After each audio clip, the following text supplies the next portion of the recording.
This is the day that the Lord has made. Hello everyone, welcome to my channel. My name is Vanessa. I'm a Christian mother.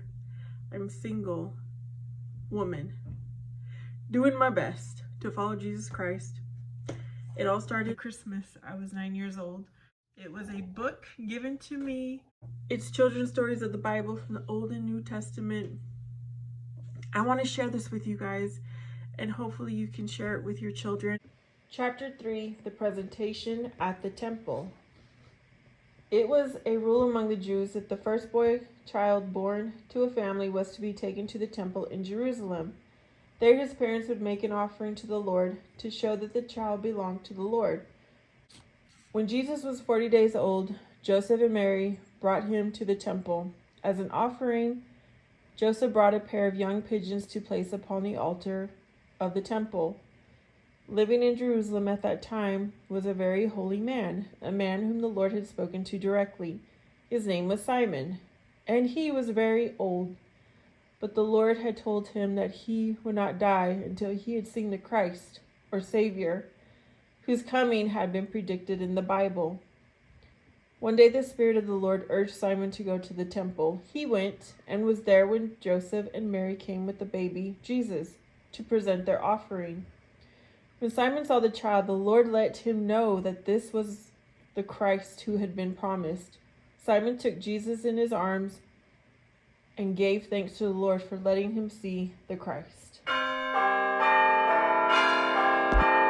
Lord, now lettest thy servant depart in peace, according to thy word. For mine eyes have seen thy salvation, which thou hast prepared before the face of all people, a light to lighten the Gentiles, and the glory of thy people Israel. Then Simon blessed Joseph and Mary. He also told Mary some of the things the future would hold for her son and for her. He told her of the greatness her son would attain, but he added that sorrow, like a sword, would pierce her heart.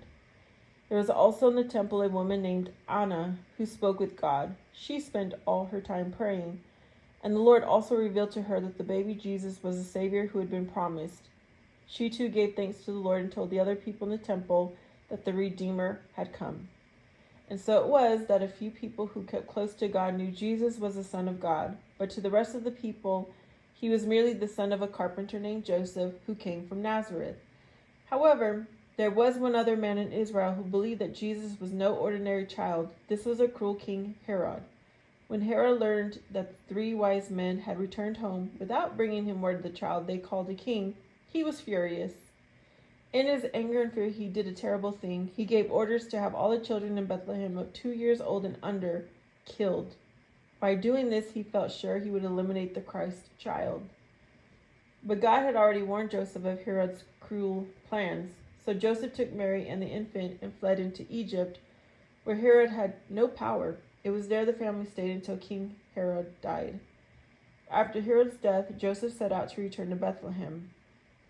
But upon learning that Herod's cruel son Archelaus ruled that part of Israel, Joseph decided to go back to Nazareth, where he and Mary had grown up.